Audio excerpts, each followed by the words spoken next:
Hello everyone, welcome and welcome back to my channel The Wow Factor. So friends, I know that we are connecting after so long. उसका भी एक reason था. I hope you all know that as I was expecting my second child, तो उसका last month ही delivery हुई थी. And as you all know also that it's a boy. तो yeah, it's family complete, feeling so blessed, feeling so happy. So guys, आज connect होने का एक special reason है. स्पेशल रीज़न इसलिए एंड ये वीडियो मैं काफ़ी टाइम से बनाना भी चाहती थी बिकॉज जैसे कि काफ़ी सारे मेरे जो फ्रेंड सर्कल हैं जो एक्सपेक्टिंग है, मॉम टू बी है, वो उन लोगों ने मुझसे पूछा है पर्सनली भी और मैसेज करके भी कि मेरा नॉर्मल डिलीवरी हुई थी या मेरा सी सेक्शन हुआ था. तो ये वीडियो आज उसी पे बेस्ड है, तो आप इस वीडियो को एंड तक ज़रूर देखिएगा. Today I am going to share my delivery journey throughout. कैसे मेरी जर्नी रही, इट वॉज़ ईजी और डिफ़िकल्ट, आपको सब कुछ जानने को मिलेगा इस वीडियो में. So stay tuned. So start करते हैं. जब व्हेन आई गॉट प्रेग्नेंट, तो मेरी जो प्रेगनेंसी थी थ्रू आउट बहुत इजी रही है और बहुत सारी चीज़ें हैं जो मैंने अपनी प्रेगनेंसी में की हैं जिसकी वजह से मेरी प्रेगनेंसी जो है वो इजी रही है. जो जर्नी थी वो बहुत स्मूथ गई है. थोड़ी बहुत तो सब में प्रॉब्लम्स आती हैं, छोटी मोटी प्रॉब्लम्स आ जाती हैं बिकॉज सबकी बॉडी टाइप्स है वो डिफरेंट है, सबकी प्रेगनेंसी इट्स डिफरेंट. मेरी फर्स्ट प्रेगनेंसी से सेकंड प्रेगनेंसी जो है वो भी कम्प्लीटली डिफरेंट थी. बट जिस तरीके से मेरी फर्स्ट प्रेगनेंसी स्मूथ गई थी, ये प्रेगनेंसी भी स्मूथ गई है. एंड ये प्रेगनेंसी फर्स्ट प्रेगनेंसी से ज़्यादा स्मूथ गई है आई वुड से. तो ये स्मूथ क्यों गई है, क्या क्या रीजंस थे, क्या क्या चीज़ें मैंने करी, इसके लिए मैं एक अलग सेपरेट वीडियो बनाने वाली हूँ आप लोगों की हेल्प के लिए जो मॉम टू बी हैं, जो एक्सपेक्टिंग हैं. तो उनके लिए बहुत ज़्यादा हेल्पफुल रहेगी कि आपको अपनी प्रेगनेंसी में क्या ऐसी चीज़ें जो अवॉइड करनी चाहिए और क्या ऐसी चीज़ें जो आपको डेफिनेटली करनी चाहिए जो आपकी प्रेगनेंसी में तो हेल्प करे ही करे, साथ ही आपकी डिलीवरी में भी आपका एक बहुत ही बड़ा रोल प्ले करते हैं. तो इसके लिए मैं अलग से वीडियो बनाऊँगी. सो गाइज, जैसे ही मेरी प्रेगनेंसी स्टार्ट हुई तो आफ्टर 3 मंथ्स, जैसे कि बोलते हैं आप एक सेफ जोन में आ जाते हो अपनी प्रेगनेंसी पीरियड के. तो then we announce that we are pregnant. तो हम लोगों ने अनाउंस किया अपनी प्रेगनेंसी को एंड उसके बाद it was going so smooth. And जो भी हमारे चेकअप्स होते हैं, अल्ट्रासाउंड्स होते हैं, टेस्ट होते हैं, एंड आई वुड से आपको हमेशा रेगुलर रहना चाहिए, अपने डॉक्टर के टच में रहना चाहिए जो भी वो आपको टेस्ट सजेस्ट करते हैं. बिकॉज हमारी बॉडी जो है, जो एक मदर की बॉडी होती है, जब वो प्रेग्नेंट होती है तो उसकी बॉडी में हार्मोन्स चेंजेस बहुत स्पीडली होते हैं.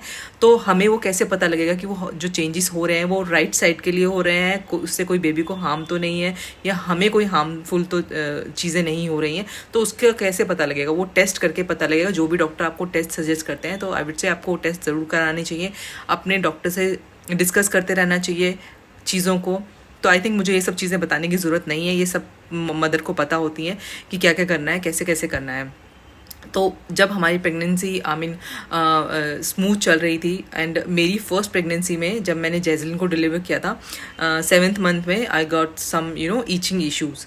तो वो ईचिंग इश्यूज़ मुझे इस प्रेगनेंसी में नहीं हुए थे. क्यों नहीं हुए थे ये भी मैं क्योंकि बहुत सारी मदर्स को आज अब जो नई जनरेशन्स आ रही हैं, हम लोगों की जो जनरेशन थी, मतलब उसमें वो ईचिंग की प्रॉब्लम बहुत ज़्यादा हो रही है. क्योंकि जब हम अपनी मदर से सुनते हैं ना या मदर इन लॉ से सुनते हैं तो बोलते हैं, वो खुद बोलते हैं पहले कभी ये ईचिंग की इशू नहीं होते थे, ये आज तुम लड़कियों में आजकल ईचिंग की प्रॉब्लम ज़्यादा होने लगी है. तो ये इससे ये पता लगता है कि ये ईचिंग की प्रॉब्लम पहले लेडीज़ में नहीं होती थी, लेकिन अब जो एक्सपेक्टिंग मदर्स हैं या जो भी हमारे हार्मोन्स, जो भी कह लीजिए वेदर है या खाना पीना है, जो भी उसकी वजह से हमारी जो ईचिंग की प्रॉब्लम बॉडी में हो रही है उसको हम कैसे रेक्टिफाई कर सकते हैं. तो इसके लिए अपने डॉक्टर से ज़रूर कंसर्न कीजिए क्योंकि सबकी बॉडी टाइप अलग है, सबका बॉडी का रिएक्शन हार्मोन्स के अगेंस्ट अलग है. तो इसके बाद जब मुझे ईचिंग की प्रॉब्लम नहीं हुई, मेरी सेकंड प्रेगनेंसी में हुई थी, बहुत ही माइनर सी हुई थी. बट समहाउ वो चीज़ें, मैंने बहुत सारी चीज़ें अवॉइड की. क्या क्या अवॉइड किया मैंने, क्या क्या चीज़ें ली, वो इसके लिए मैं एक अलग सेपरेट वीडियो बनाने वाली हूँ क्योंकि ये वीडियो बहुत ज़्यादा लेंथी हो जाएगी. तो जब मैं डिलीवरी मेरी पास आने लगी थी तो 9th मंथ में एग्जैक्टली जब 9th मंथ मेरा ख़त्म हो गया था तो मेरी ड्यू डेट थी 30th ऑफ मार्च. तो हम चाहते थे कि उससे पहले डिलीवरी हो. उसके भी बहुत सारे रीजंस थे. हम चाहते थे कि जब बच्चे का एडमिशन होगा तो उस वो मार्च वाले उसमें फॉल नहीं करेगा, वो अप्रैल में चला जाएगा तो उसका 1 ईयर डिस्टर्ब हो जाएगा. तो बहुत सारे इश्यूज़ थे. तो एंड हमें फर्स्ट वीक ऑफ मार्च में भी नहीं करना था बिकॉज एग्ज़ाम्स होते हैं। प्रेगनेंसी मेरी कुछ इस टाइम पे थी कि हम लोग थोड़ा सा खुद ही प्लान कर रहे थे कि हमें डॉक्टर के पास कब जाना चाहिए। ऑल्दो डॉक्टर ने मुझे बोल दिया था जब मेरा फाइनल चेकअप हुआ था, लास्ट जब चेकअप होता है, एक्सपेक्टिंग मॉम्स को पता होगा, तो जब फाइनल चेकअप के लिए आप जाते हैं तो डॉक्टर ने मुझे बोला था आपको 10th, हम लोग 10th को गए थे, तो डॉक्टर ने मुझे सजेस्ट किया था that you have to come now on 15th and will check, then will suggest कि आपको 16th को एडमिट होना है या 17th को एडमिट होना है। So that was the complete जो भी हमारा डॉक्टर के साथ जो भी डिस्कशन हुआ था। तो लेकिन हमारी जैज़लिन जो है, जो मेरा फर्स्ट बेबी है, उसके एग्ज़ाम 20th तक थे। तो वी थॉट कि चलो जब तक हम लोग खींच सकते हैं 20th तक, क्योंकि आपको पता ही होगा कि जो पापा लोग होते हैं वो ज़्यादा अपने ऑफिस या घर के बाहर की चीज़ों में ज़्यादा इन्वॉल्व रहते हैं। और मैं भी चाहती थी कि मैं ही जैज़लिन को सब चीज़ों के लिए प्रिपेयर करूँ, क्योंकि मेरी रिस्पॉन्सिबिलिटी उस पर ज़्यादा बनती है, क्योंकि मैं उसके साथ घर पे रहती हूँ, तो मुझे उसको ज़्यादा देखना है एंड वो मुझसे ज़्यादा क्लोज़ है, मुझसे ज़्यादा अटैच्ड है, तो वो मेरी बात ज़्यादा सुनती है। तो बहुत सारे रीज़न थे। तो एनी हाउ हमने जैसे तैसे करके 20 तारीख तक खींच लिया। एंड इसके साथ साथ मुझे जैसे मेरी सिस्टर इन लॉ हैं, मेरी मदर इन लॉ हैं, इनफैक्ट मेरी मदर ने, मोस्टली लोगों ने मुझे यही बोला कि मीरा, जब तक तुम्हें लेबर पेन स्टार्ट नहीं होंगे, अवॉइड करना कि हॉस्पिटल जाने के लिए, बिकॉज वो, क्योंकि फर्स्ट प्रेगनेंसी में मेरे साथ क्या हुआ था कि मैं जब डॉक्टर ने मुझे बोला था एडमिट हो जाओ, मुझे पेन नहीं थे, ऑल्दो मेरा जो लीवर था वो फैटी हो गया था, तो मुझे डॉक्टर ने एमरजेंसी में बोला आपको एडमिट होना पड़ेगा बिकॉज बेबी को रिस्क हो सकता है फैटी लीवर के वजह से। तो तब मैं एडमिट हो गई थी और मुझे 3 दिन सर्वाइव करना पड़ा था हॉस्पिटल में। That was a pathetic days, like first day मुझे पेन नहीं हुआ, सेकेंड डे उन्होंने मुझे आर्टिफिशियल पेन दिए। एंड आर्टिफिशियल पेन जब स्टार्ट होते हैं ना, क्योंकि नेचुरल पेन आपको नहीं पता कहाँ से स्टार्ट होंगे, मिड में से स्टार्ट होंगे या हायर साइड पे स्टार्ट होंगे, लेकिन जो आर्टिफिशियल पेन होते हैं ना वो माइनर से स्टार्ट होते हैं, फिर ग्रेजुअली बढ़ते बढ़ते बढ़ते बढ़ते मिड में आते हैं, फिर हायर पेन्स होते हैं। तो that means it will take like your 8 to 9 hours honestly. तो वो, क्योंकि हमें पता था पेन अभी इतना है, फिर इतना है, उसके साथ साथ मैंने एपिड्यूरल भी लिया। सो जैसे ही 20th की नाइट थी, मिड नाइट थी, राइट, आई रिमेंबर कि 20th की मिड नाइट थी, तो मुझे लेबर पेन बहुत ही माइनर कॉन्ट्रैक्शन फील होने लगे थे, but I was not sure कि ये कॉन्ट्रैक्शन है या नहीं है। तो मुझे लगा थोड़ा बहुत ऐसा हो रहा होगा, मैंने कुछ स्पाइसी खा लिया है, तो शायद उसकी वजह से थोड़ा सा अनईजी फील हो रहा होगा। तो मैं सो गई। हालांकि मुझे नींद उतनी पीसफुली नहीं आई थी, बट फिर भी मैंने कोशिश करी और मैं सो गई। एंड सुबह अर्ली मॉर्निंग मैं 5 बजे उठ गई, बिकॉज मुझे वो हल्के हल्के वो थोड़े से हायर साइड पे जाते हुए लगे। तो बट वो इतने ज़्यादा हायर नहीं थे कि वो बेयरेबल नहीं थे। तो उसके बाद मेरे हस्बैंड है, जो मॉर्निंग रूटीन जो है, जो उनका भाई उनको जिम जाना है, सब कुछ करना है, तो वो जिम जा रहे थे। तो आई सेड कि आज प्लीज़ जिम मत जाओ, मुझे कुछ लग रहा है कि आज कुछ प्रॉब्लम हो सकती है। तो मेरे हस्बैंड ने बोला कि ऐसा कुछ नहीं है, तुम ज़्यादा सोच रही हो, बिकॉज डिलीवरी टाइम जो है वो काफ़ी ज़्यादा पास आ गया है, तो तुम्हें शायद उसकी वजह से एंजाइटी हो रही है या तुम बहुत ज़्यादा प्रेशराइज फील कर रही हो, तो इसलिए तुम्हें ये फीलिंग्स आ रही हैं। बट ऐसा कुछ नहीं होगा। बट मुझे पता था कि मेरे अंदर क्या चल रहा है, मेरी बॉडी में क्या चल रहा है। तो जैसे तैसे मेरे हस्बैंड जिम गए, जिम से जल्दी आ गए थे वो, उनको लगा कि मुझे उनको मेरे पास होना चाहिए, तो वो जिम से आ गए थे जल्दी। तो जैसे ही वो जिम से आए थे, मैं कुछ काम करने के लिए नीचे बैठी थी, तो वाटर बैग बस्ट हो गया। तो जैसे ही वाटर बैग बस्ट हुआ, उसके बाद तो टाइम ही नहीं था वेट करने का, हम लोग भागे हॉस्पिटल की तरफ। एंड मेरी डॉटर की आई थिंक वेकेशन स्टार्ट हो गए थे, एग्ज़ाम ख़त्म होके। तो वो बेस्ट पार्ट था। तो हम लोग भागे, मैं और मेरे हस्बैंड, और वो जो कॉन्ट्रैक्शन फील हुए मुझे, वो कॉन्ट्रैक्शन हायर लेवल वाले थे। जी हाँ, मतलब ये था कि बस वो डिलीवरी होने वाले कॉन्ट्रैक्शन फील हुए थे मुझे जैसे ही वाटर बैग बस्ट हुआ। कईयों का वाटर बैग बस्ट होता है तो उनके पेन तब शुरू होते हैं स्टार्टिंग से, किसी के मिड से स्टार्ट होते हैं, बट मेरे जैसी वाटर बैग बस्ट हुआ, वो हायर साइड वाले कॉन्ट्रैक्शन से वो मुझे फील होने लगे। इनफैक्ट कॉन्ट्रैक्शन का मूवमेंट कैसा था, एक कॉन्ट्रैक्शन आ रहा है तो दूसरा कॉन्ट्रैक्शन उसके डबल पावर वाला आ रहा है, तो बहुत ज़्यादा पेनफुल था। एंड मैं नहीं चाहती थी कि मैं अपने घर से निकलूँ तो चिल्लाते हुए निकलूँ एंड स्क्रीम करते हुए निकलूँ और यहाँ से, तो मैंने अपने आप पे काफ़ी कंट्रोल किया। एंड जब हम यहाँ से निकले, हम लोग निकले थे 11:40 पे, लाइक 11:30 11:40 पे, तो मॉर्निंग में आपको पता है रश कितना होता है, कितना ट्रैफिक होता है, बहुत ज़्यादा ट्रैफिक जैम था यहाँ मधुबन चौक पे। एंड मुझे तो लिटरली ऐसा फील हुआ था एक बार में कि कहीं डिलीवरी मेरी गाड़ी में ही ना हो जाए, बट मैंने जैसे तैसे कंट्रोल किया, मेरी बेबी ने कंट्रोल किया। हमने डॉक्टर को पहले ही एडवांस में इन्फॉर्म कर दिया था that we are coming to hospital, तो प्लीज़ स्टे देयर एंड कुछ भी कभी भी हो सकता है। तो जैसे ही हम पहुँचे वहाँ पे, गाड़ी इन्होंने जैसी हॉस्पिटल के आगे रोके, मुझे इतनी भी नहीं थी कि मैं चल के जा सकूँ। मेरे लिए व्हील चेयर मंगवाई गई, मैं उसमें बैठ के गई। एंड यू नो मुझे बहुत डर भी लग रहा था क्योंकि हम लोग बिल्कुल पीक टाइम पे आए हैं, कहीं कुछ मिस हैपनिंग ना हो, क्योंकि हमेशा जो मदर होती है ना, जब उनका डिलीवरी का टाइम बिल्कुल पास आ जाता है, एक डर हमेशा रहता है। जो सबसे पहला डर होता है, क्या सब सही होगा, कैसा होगा, ऑपरेशन होगा, सी सेक्शन होगा या नॉर्मल डिलीवरी होगी। ये तो डर तो चलो है ही है। जो सबसे बड़ा डर होता है वो ये डर होता है कि क्या मैं ठीक ठाक वापस आ पाऊँगी, क्या मैं अपने बच्चे को देख पाऊँगी, जो मेरा दूसरा बच्चा है क्या मैं उसके पास रह पाऊँगी। अमन, ये वाला जो डर होता है ना, ये आई नो सब मॉम को होता है। एंड हॉस्पिटल जाने से पहले मैंने अपनी मम्मा को फ़ोन किया।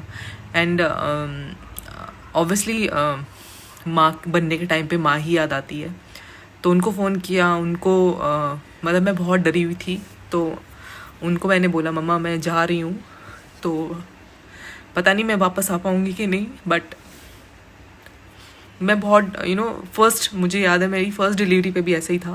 मैंने अपनी मम्मा को फ़ोन किया था कि मैं जा रही हूँ, बट मम्मा ने मुझे बोला कि डरने की ज़रूरत नहीं है, सब ठीक होता है, सबके साथ ऐसे होता है, तुम्हें डरने की ज़रूरत नहीं है, तुम बहुत ब्रेव हो एंड बी ब्रेव, स्ट्रॉन्ग रहना। तो एक मम्मा से सुनने पे ना एक पावर मिलती है।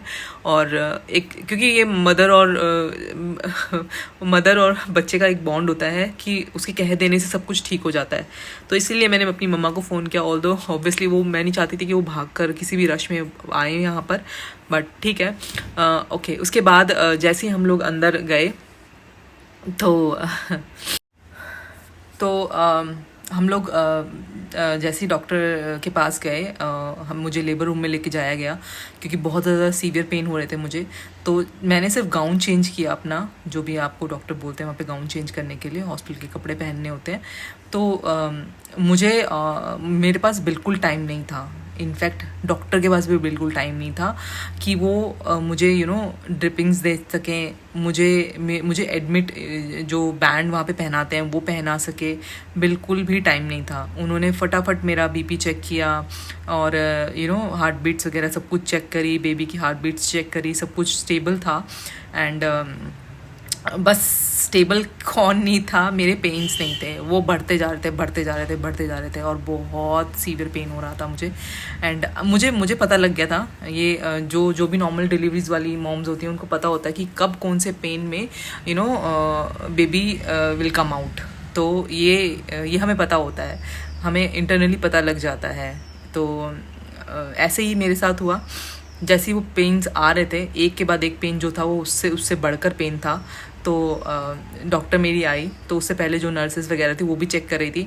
जैसे ही मेरी डॉक्टर नेत्रा हैं फोर्टिस हॉस्पिटल शालीमार बाग में, वो आई, उन्होंने जैसे ही चेक किया, इंटरनल चेक करते हैं वो कि जो सर्विक्स है उसका माउथ कितना ओपन हो गया है, क्या baby will easily come out और नॉट, और we should wait for some more time. तो ये सब चीज़ें चेक करने के लिए डॉक्टर ने जैसे ही इंटरनल चेकअप किया, and she was like hurry up, I mean we cannot wait for so long, अभी हमें जाना ही पड़ेगा क्योंकि इट्स अ हाई टाइम। तो क्योंकि वो 8 सेंटीमीटर जो सर्विक्स का मुंह था, जो हमें मिनिमम चाहिए होता है, मैक्सिमम 10 होता है, बट वो ऑलरेडी ओपन था। ऐसा था कि बेबी कभी भी किसी भी वक्त बाहर आ सकता है। तो डॉक्टर ने फटाफट मुझे डॉक्टर ने पहले तो मुझे बोला था कि मीरा आप वॉक करके डिलीवरी रूम तक जाओगी, एंड ताकि बेबी को और हेल्प मिले नीचे आने में, उसका जो हेड है वो नीचे आए और आपकी डिलीवरी ईजिली और हो जाए। तो बट उस टाइम पे जैसे ही डॉक्टर ने देखा और चेक किया कि 8 सेंटीमीटर है ऑलरेडी डायलेटेड, तो हमें मीरा कैन नॉट वॉक। तो फटाफट उसी पे ही स्ट्रेचर पे लिटाया, फटाफट लेकर गए। जैसे ही मैंने लेबर रूम में, मतलब डिलीवरी रूम में एंटर किया, एंटर करने के बाद मतलब the situation was like baby का हेड ऑलमोस्ट बाहर आ गया था and doctor was wanted me to lay down जो जो उनका लेबर वाला बेड होता है जहाँ पे नॉर्मल डिलीवरीज कराई जाती हैं। तो मैं उठकर वहाँ लेट नहीं सकती थी बिकॉज बेबी का हेड जो था वो स्टक हो गया था। मतलब कैसे समझाऊं कि बेबी बिल्कुल नीचे आने वाला था। अगर मैं उस बेड पे लेटती तो मैं कैसे लेटती, कैसे उठ पाती, तो नहीं उठा जा रहा था। तो डॉक्टर ने बोला do one thing, stand up. तो I said doctor I can not stand up because it's very difficult me to stand up. तो डॉक्टर ने बोला don't worry, will help you in that. तो डॉक्टर ने help किया, ठीक है। नीचे नर्स ने सब ने सपोर्ट दिया, हाथ रखा सो दैट कि बेबी जो है वो नीचे ना आ जाए एकदम से। जैसे ही मैं खड़ी हूँ, तो जैसे ही मैं खड़ी हुई डॉक्टर ने मुझे फटाक से उस टेबल पे उस जो भी होता है उनका बेड उस पर लेटाया, डिलीवरी वाले बेड पे। और जैसे ही मैं बेड पे लेटी एंड डॉक्टर ने it was my last push जो था। तो जैसे ही वो लास्ट पुश हुआ baby was out and I was मुझे ऐसा लगा कि मतलब ये इतने से फ्रिक्शन ऑफ सेकंड्स में ये क्या हो गया। मतलब अभी तो मैं हॉस्पिटल आई थी एंड आई वाज एक्सपेक्टिंग कि अभी मेरे को 3 दिन रुकना है, अभी मुझे ग्रेजुअली पेन लेने हैं, पहले धीरे आएगा फिर तेज़ आएगा फिर उसके तेज़ आएगा फिर सबसे तेज़ आएगा एंड फिर मुझे शायद एपिड्यूरल भी लेना पड़े। फिर मैं 3 दिन हॉस्पिटल में रहूँगी, उसके बाद डिलीवरी के बाद मुझे 1 दिन और रहना है हॉस्पिटल में। तो वो जो प्लानिंग थी वो ऐसा लगा प्लानिंग कहाँ छू मंतर हो गई। आई मीन ऐसा लगा जैसे it was my dream। So मतलब मुझे बिल्कुल समझ में नहीं आया कि वो डिलीवरी कैसे हो गई and it was such a so easy delivery. In fact doctors ने, नर्स ने, पूरे स्टाफ ने, दे ऑल वाज लाइक कि मैम आपने तो आते ही धूम मचा दी। आई मीन मेरे डॉक्टर ने खुद बोला, कहते कि मीरा मुझे लग रहा था तुम शायद घर पे ही डिलीवरी करने वाली हो तुम अब खुद की, बिकॉज बेबी कभी भी हो सकता है। लेकिन गाइस ये मजाक की बात नहीं है, ठीक है, everything was completely okay, but touch wood हमें अपने डॉक्टर की सुननी चाहिए। अगर डॉक्टर ने बोला है आपको 15 तारीख को आना है तो आना है, तो मतलब आपको डिले नहीं करना है। हाँ ठीक है, 1-2 दिन आप ऊपर कर सकते हैं बट उससे ज़्यादा नहीं, क्योंकि डॉक्टर भी हमारा इंटरनल सब कुछ देखने के बाद ही हमें एडवाइस करते हैं। बट समहाउ मेरे लिए वो फेवरेबल रहा था। तो ऐसा हर किसी के साथ नहीं होता। डॉक्टर ने मुझे बताया भी था, ये काफ़ी सारी स्टोरीज़ उन्होंने मुझे बताई, मुझसे शेयर करी आफ्टर द डिलीवरी। तो बट डॉक्टर वाज हैप्पी कि चलो तुमने एक स्ट्रांगनेस दिखाई, तुमने अपनी रेगुलर करिकुलम एक्टिविटीज़ को एंड डे तक, जी हाँ 20th को जब मुझे लेबर पेन शुरू हुए थे बहुत माइनर से, रात को उस दिन तक मैं बिल्कुल एक्टिव थी अपने जो भी रेगुलर करिकुलम एक्टिविटीज़ जो मेरी होती हैं उनको लेके। तो मैं बिल्कुल रेगुलर थी, चीज़ों को लेके एक्टिव थी। तो उस वजह से मेरी जो डिलीवरी है वो इतनी ज़्यादा फेवरेबल रही, इतनी ज़्यादा हेल्पफुल रही मेरे लिए एंड इनफैक्ट मेरे डॉक्टर के लिए, मेरे बेबी के लिए, मेरे हस्बैंड के लिए, मेरी फैमिली के लिए, सबके लिए बहुत it was such a shocking day कि क्या डिलीवरी हो गई।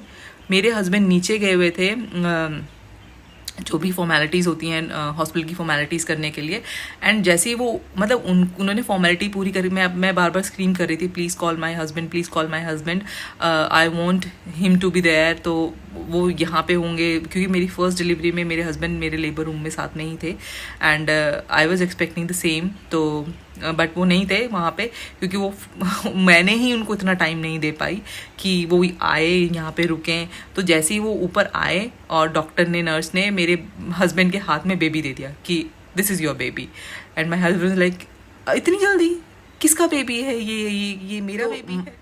माई हस्बैंड वॉज शॉक्ड कि ये हमारा बेबी है, मतलब इतनी जल्दी डिलीवरी कैसे हो सकती है, अभी तो हम आए थे, अभी तो फॉर्मेलिटी भी अच्छे से कंप्लीट नहीं हुई है और आपने बेबी डिलीवर कर दिया। तो बट हाँ मैं खुद शॉक्ड थी। आई can not explain that moment कि वो दिन कैसा था। एंड जैसे ही वो, और मुझे हाफ एन आवर में ही नॉर्मल रूम में शिफ्ट कर दिया गया था एंड आई वाज एक्सपेक्टिंग कि डॉक्टर प्लीज़ मुझे बोल दो अब तुम घर जा सकती हो। मैंने डॉक्टर को रिक्वेस्ट भी किया इनफैक्ट कि डॉक्टर प्लीज़ मैं घर जाऊँ अब। इनफैक्ट हमारे पैकेज के अकॉर्डिंगली 2 days इंक्लूड हैं थे हमारे उसमें, बट मैंने वो 1 day भी मेरे लिए बहुत ज़्यादा बड़ा था, तो मुझे जल्दी जल्दी अपनी बेटी से मिलना था, सबसे मिलना था। तो ऑल्दो सब लोग मिलने आए मुझे। मैं आपने शायद वो वीडियो देखी हो मेरी, अगर नहीं देखी तो प्लीज़ ज़रूर जाके देखना कि जो मैंने डाली हुई है कि हॉस्पिटल में हमसे कौन कौन मिलने आया, कौन कौन हमारी खुशियों में शामिल होने के लिए आया। तो वीडियो ज़रूर देखिएगा, जिसमें मेरी बेटी के फर्स्ट एक्सप्रेशंस हैं कि उसने अपने जब पहले भाई को देखा तो वो कैसा उसको लगा। तो आपको पता लग ही गया होगा, तो ये मेरी थी normal delivery. And normal delivery बहुत इजी होती है, ना सिर्फ स्टार्टिंग में बट बाद में आपके थ्रू आउट द लाइफ आपको बहुत ईजीनेस रहता है। सी इट्स ऑल डिपेंड कि ऐसा कुछ नहीं है कि सी सेक्शन वालों को प्रॉब्लम्स होती हैं। सब कुछ आपकी एक्टिविटीज़ पे, सब कुछ आपके लाइफस्टाइल पे डिपेंड करता है कि आप अपनी बॉडी को कैसे ट्रीट करते हो। तो चाहे वो नॉर्मल डिलीवरी हो, चाहे वो सी सेक्शन हो, मैं यही कहती हूँ अपनी बॉडी को आप हेल्दी रखिए, तो आपकी बॉडी उसी के अकॉर्डिंगली रिएक्ट करेगी। तो अगर आप हेल्दी खाएंगे, हेल्दी लाइफस्टाइल अपनाएंगे, तो आपकी बॉडी आपको थ्रू आउट कोई प्रॉब्लम नहीं देने वाली है, चाहे वो आपको सी सेक्शन हुआ हो, चाहे आपको नॉर्मल डिलीवरी हुआ हो। तो I got little bit lucky कि मेरी नॉर्मल डिलीवरी पहले फर्स्ट भी थी और सेकंड भी थी। तो सेकंड जो थी वो बहुत इजी डिलीवरी रही मेरी। एंड सब ने मुझे बोला कि तुम्हारे बेबी ने तुम्हें बिल्कुल परेशान नहीं किया। ऑल्दो मुझे पता है कि मेरी जब डिलीवरी से पहले मेरे बेबी ने बहुत किक्स की हैं, बहुत हार्ड किक्स की हैं मुझे, तो वो मुझे बहुत परेशान किया। उसने मुझे रात को सोने नहीं देता था, किक्स होती रहती थी, बस हर टाइम किक्स होती थी, नॉट इवन कि रात को ही हो रही हैं, दिन में भी किसी भी टाइम मैं खड़ी हूँ, काम कर रही हूँ, एंड मुझे फील हो रही है, इतनी हार्ड किक्स होती थी इसकी। Now we are 4। तो ये थी मेरी डिलीवरी की जर्नी। एंड डिलीवरी की जर्नी के लिए मैं यही बोलूँगी, मेरे हस्बैंड को बहुत बड़ा थैंक यू कहना चाहूँगी, क्योंकि सबसे बड़ा हाथ उन्हीं का ही है मेरी नॉर्मल डिलीवरी। क्योंकि उन्होंने हमेशा से मतलब इन चीज़ों के लिए बहुत स्ट्रिक्ट रहते हैं कि जिम जाओ, योगा करो, एक्सरसाइज करो, वेट पुट ऑन नहीं होना चाहिए, और क्या करना चाहिए क्या नहीं करना चाहिए। तो मुझे रेगुलर वॉक पे लेके जाना, मेरा जो डाइट है, मेरी जो खाना है, वो सब कुछ बिल्कुल परफेक्ट और एक्यूरेट होना चाहिए। कुछ भी इधर उधर का नहीं खाना है तो हेल्दी खाना है, ऐसे नहीं करना है। तो बहुत सारी चीज़ें जो I am so much thankful to my husband. Thank you hubby. तो ये थी मेरी डिलीवरी की जर्नी, जो मेरी नॉर्मल डिलीवरी हुई है, आप जान ही गए होंगे। एंड थैंक्स टू एवरीवन जो भी मुझे सपोर्ट करते हैं, जितने भी लोग मुझे सपोर्ट करते हैं, जितने भी लोग मुझे प्यार करते हैं। तो ये थी मेरी वीडियो, मेरी डिलीवरी से रिलेटेड। आई होप कि आपको मेरी ये वीडियो पसंद आई होगी। पसंद आई तो प्लीज़ लाइक शेयर ज़रूर कीजिएगा, साथ ही साथ मेरे चैनल को सब्सक्राइब भी कर लीजिएगा। अभी हमारा गुड्डू सो रहा है, एज यू कैन सी। तो ये थी आज की वीडियो। तो guys will catch you later. अगर आपको चाहते हैं, एक्सपेक्टिंग मॉम है, अगर आप कोई स्पेसिफिक वीडियो देखना चाहते हैं मैं अपना एक्सपीरियंस शेयर करूं, तो उसके लिए मैं ज़रूर वीडियो बनाऊंगी। हाल ऑल्दो मैं वीडियो अब बनाती रहूँगी अपने एक्सपीरियंस से, तो जो भी मैं फील कर पा रही हूँ, जो भी मैंने फील किया। तो अभी के लिए इतना ही। मैं Meera Kataria saying bye to all. Please take very very very good care of yourself and stay tuned. Thanks for watching.